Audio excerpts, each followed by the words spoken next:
बिस्मिल्लाहिर्रहमानिर्रहीम, अस्सलाम वालेकुम। आज 22 दिसंबर है और दिन है जुमे का। बिलाखिर इलेक्शन कमीशन ऑफ पाकिस्तान ने वही फैसला किया है जो सबको मालूम था, जो पता था। इलेक्शन कमीशन ऑफ पाकिस्तान ने तहरीक इंसाफ से बल्ले का निशान वापस ले लिया है। बल्ले का निशान छीन लिया गया है। ये देखें, हर चीज़ लंदन प्लान के मुताबिक हो रही है। सलाहियत मुजरिम इश्तारी फरारी मफरूर भगोड़े का जिस तरह से वापस आया, वो जिस तरह से उसको वापस लाया गया, जैसे उसको बरी करवाया गया, जिस तरह से PTI के साथ जो कुछ हो रहा है उसको लाने के लिए, उसको मुसल्लत करने के लिए। और हमारे दोस्त ज़ुबैर अली ख़ान बिल्कुल ठीक लिखते हैं कि ये शफाफ इलेक्शन नहीं हो रहे बल्कि शरीफ इलेक्शन हो रहे हैं। और इसलिए ये बात हो रही है कि कौम के अरबों रुपए लगाने की क्या ज़रूरत है। काजी फाइज ईसा साहब एक ऑर्डर करें, कोई ऐसा हुक्म करें और मियां नवाज शरीफ को बिठा दें। पहले भी तो उन्होंने सिकंदर सुल्तान राजा के लगाए गए ब्यूरोक्रेट्स को जो है वो बहाल किया ना ओहदों पर एज ए रिटर्निंग ऑफिसर, जो उनको जिम्मेदारियाँ दी गई थी, जिन ओहदों पर उनको बिठाया गया था। तो उसी तरह से को बिठा दें। अरबों रुपए कौम के लगाने की क्या ज़रूरत है। पाकिस्तान की तारीख के बदतरीन इलेक्शन करवाने की क्या ज़रूरत है। मतलब इससे क्या मिलेगा। अब देखें ना, इलेक्शन कमीशन ऑफ पाकिस्तान ने इससे पहले 71 रोज़ तक फैसला महफूज रखा और 71 रोज़ तक फैसला महफूज रखने के बाद ये जो सुनाया गया था इससे पहले फैसला, वो 23 नवंबर को सुनाया गया। और 23 नवंबर को PTI को दिए गए थे 20 दिन एग्जैक्ट बनते थे 13 दिसंबर तक। और इलेक्शन कमीशन ने कहा था कि 13 दिसंबर तक Tehreek Insaf intra party election करवा के हमारे पास जमा करवाए और उसके बाद 7 दिन के अंदर अंदर हम जो है वो फैसला करेंगे। वो तारीख बनती थी 20 दिसंबर, क्योंकि एग्जैक्ट 20 दिसंबर से 22 दिसंबर कागजात नामजदगी जमा होने थे, इसलिए 20 दिसंबर की तारीख थी। फिर ये मामला हाई कोर्ट में गया, उन्होंने रोका हुआ था। उन्होंने फिर कहा कि 22 दिसंबर को फैसला सुनाएं। आज फैसला सुना दिया गया है। इससे पहले जब 71 रोज़ तक फैसला महफूज रखा गया तो उसके बाद 12 या पता नहीं 16 सफ़ात मुश्तमिल जो है वो इलेक्शन कमीशन ने फैसला जारी किया था। मुझे बताएं क्या कोई तुक बनता है 71 रोज़ तक। और फिर आज भी जैसे जस्टिस अख्तर मिनल्ला साहब ने ये बात कही कि आपने तहरीक इंसाफ को सिंगल आउट क्यों किया हुआ है, क्यों सिर्फ एक जमात के आपने इंट्रा पार्टी इलेक्शन मुस्तरद किए हैं। क्या बाकी जमातों के भी इंट्रा पार्टी इलेक्शन इसी में पैमाने पर परखे गए हैं? नहीं परखे गए। उन्होंने कहा क्यों आप सिंगल आउट कर रहे हैं एक पार्टी को, और वही हुआ जो आपके सामने है। और देखें, 13 दिसंबर की तारीख आमिर फारूक साहब ने भी 13 दिसंबर की तारीख दी थी। वो फैसला भी आज कल अदम हो गया है, जिसमें आमिर फारूक साहब ने इमरान खान का कहा था कि 13 दिसंबर तक इमरान खान के साइफर केस में ट्रायल मुकम्मल किया जाए। उधर से आमिर फारूक साहब ने भी 13 दिसंबर दिया और इन्होंने भी 13 दिसंबर दिया था कि 13 दिसंबर तक इंट्रा पार्टी इलेक्शन करवाएं।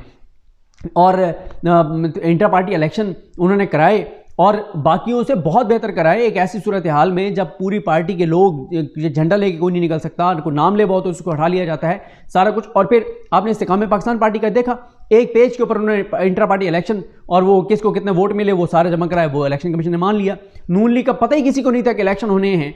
और डॉन अखबार ने स्टोरी लगाई कि शायद आज हो जाएं। जिस दिन अखबार यानी खबर छपी उस दिन वो हो गए और सारे ख़ानदान ने आपस में ओहदे बांट लिए, तकरीबन ख़ानदान के लोगों ने, और इलेक्शन कमीशन ने एक्सेप्ट कर लिए। पीपल्स पार्टी के भी इसी तरह से हुए, कोई इलेक्शन नहीं हुए, कोई पता नहीं है और कोई चीज़ नहीं है, उसको भी एक्सेप्ट कर लिया गया। लेकिन तहरीक इंसाफ के इंट्रा पार्टी इलेक्शन देखें, ये मैंने 4 दिसंबर को एक वीडियो की थी।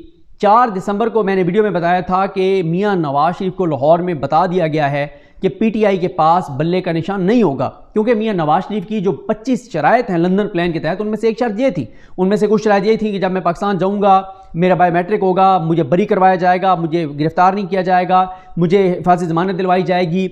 और फिर इस्लामाबाद कोर्ट ने उनको रिलीफ दे के बाद में कहा कि ये रिलीफ पहली और आखिरी बार पाकिस्तान की तारीख में मिल रहा है इनको, इसके बाद कभी किसी को नहीं दिया जाएगा, हम भी इस तरह का फैसला कभी किसी के लिए नहीं कर सकेंगे। उसके बाद फिर जिस तरह से उनके बाकी केसेस ख़त्म करवाए, उनकी पार्टी के लोग बरी करवाए, सारा कुछ होता रहा बगैर को सबूत दिए, बगैर को रसीदें दिए, बगैर को हिसाब किताब दिए, पैसे कमाए कैसे, भिजवाए कैसे, कुछ पता नहीं है और भरी होते चले गए। उसमें फिर उनका ये भी था कि जनाब बल्ले का निशान नहीं होगा, बल्ला हुआ तो मैं बर्बाद हो जाऊंगा। तो बल्ले का निशान भी इलेक्शन कमीशन ने ले लिया है। और किस दिन लिया है, यानी आज 22 दिसंबर को लिया है। और आज ही ये मामला नियाजुल्लाह नियाजी साहब ने सुप्रीम कोर्ट में उठाया था और कहा था कि जनाब हमें बल्ले का निशान वो नहीं दे रहे। और आगे से सरदार तारिक मसूद साहब ने कहा तो आपने इलेक्शन ठीक नहीं करवाया तो आपका इलेक्शन कमीशन कैसे बल्ले का निशान दे। यानी आप अंदाजा लगाएं, सुप्रीम कोर्ट का एक जज जिसके पास ये मामला जाना है वो बैठ के और पहले डिसीजन दे रहा है और कह रहा है तुमने इलेक्शन ही, तुम्हारे अपनी पार्टी का बंदा गया हुआ है। मतलब उनको पता ही नहीं है कि अकबर एस बाबर PTI से फारिग है। और फिर ये भी सबके सामने है कि वो एहसन वाहिद ने और अदनान याकूब ने एक्सपोज किया था कि जो इलेक्शन कमीशन के बाहर लोग थे वो दिहाड़ीदार मजदूर थे और उनको तारिक फजल चौधरी ने, नून लीग वाले ने PTI के वर्कर बनाकर भेजा हुआ था और ये सारा मामला हुआ। तो अब इलेक्शन कमीशन ने बल्ले का निशान ले लिया है, लेकिन पिक्चर अभी बाकी है।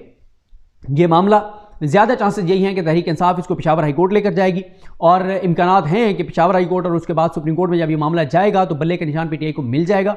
क्योंकि अगर बल्ले का निशान इस मौके पर ले लिया गया है तो इससे ज़्यादा पाकिस्तान की तारीख में पहले कभी किसी पार्टी के इंटर पार्टी इलेक्शन मुस्तरद नहीं हुए कि उनको इलेक्शन कमीशन ने रिजेक्ट किया हो। और सिकंदर सुल्तान राजा साहब जो है वो कोई अब तो कोई 70-80 फैसले हो गए होंगे जो सिकंदर सुल्तान राजा ने पीटीआई के खिलाफ दिए हैं। अब उन्होंने जो है वो इंटर पार्टी इलेक्शन जो है वो कलअदम किए हैं।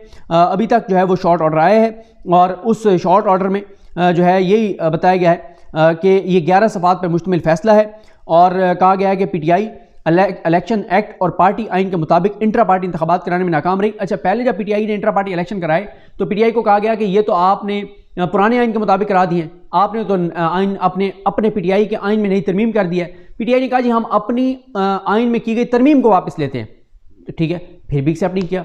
फिर उन्होंने नई तरमीम के मुताबिक इलेक्शन करवा दिए, वो भी एक्सेप्ट नहीं हुए। तो ये चीज़ें सारी नज़र आ रही हैं कि एक सज़ा याफ्ता मुजरिम को, जिसको ज़बरदस्ती बरी करवाया गया, बेइज्जत बरी हुए वो, या बगैर रसीदें दिए, बगैर हिसाब किताब, उनको मुसल्लत करने के लिए सारा कुछ किया जा रहा है। तो क्या ज़रूरत है पाकिस्तान की तारीख के बदतरीन इलेक्शन करवाने की?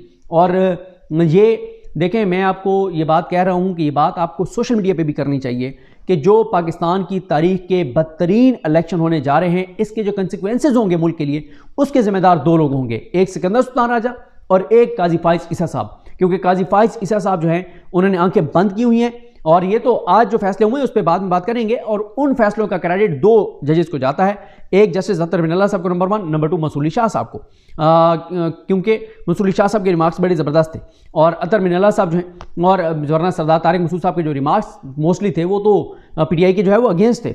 अब इन्होंने जनाब जो है वो ये इन्होंने कहा कि पीटीआई जो है उनको हमने एक मौका और दिया, 23 नवंबर 2023 को इंटर पार्टी इंतखाबात कराने का हमने एक मौका दिया, लेकिन ये है कि उन्होंने कहा कि पीटीआई का 4 दिसंबर को जमा कराया गया इंट्रा पार्टी सर्टिफिकेट मुस्तरद किया जाता है। पीटीआई को इलेक्शन एक्ट 215 के तहत इंतखाबी निशान के लिए नाअहल करार दिया जाता है। अब मसला यह है कि पीटीआई के पास जब ये निशान नहीं होगा तो सबसे बड़ा मसला ये है कि जो वो मिलते हैं जिसे कहते हैं जो सीटें मिलती हैं, मखसूस नशस्तें जो होती हैं, ख़वातीन की अक़लियती नशस्तें होती हैं, वो मिलती हैं पार्टी को।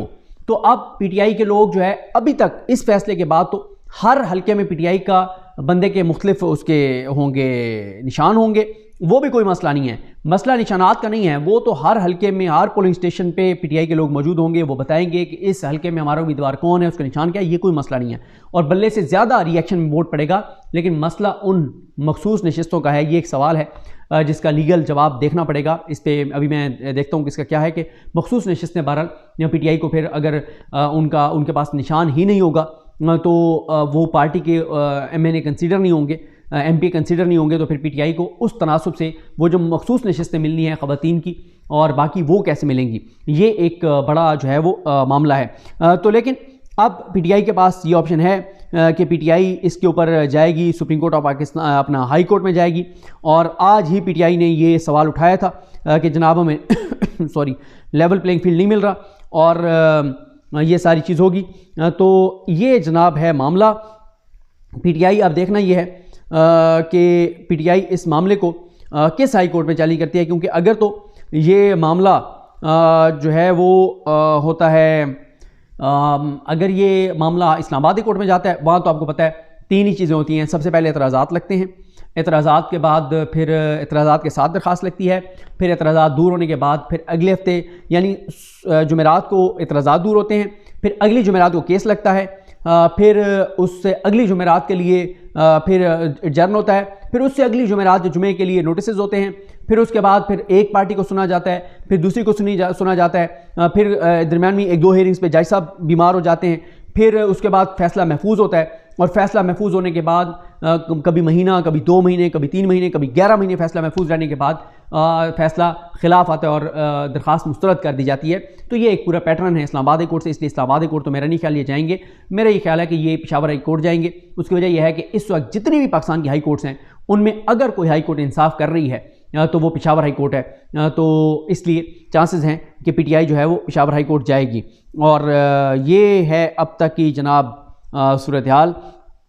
और पीटीआई जो है वो कह रही है कि हमारे पास जो है वो प्लान तैयार हैं और वो पीटीआई कह रही है कि वो हम सरप्राइज़ देंगे। अब पीटीआई क्या सरप्राइज़ देगी ये देखना होगा। और देखते हैं बहरहाल चीज़ें कैसे आगे बढ़ती हैं। मुझे अपनी दुआ में याद रखें। अल्लाह की हम सब हामी नासरुक। अल्लाह हाफ़िज़।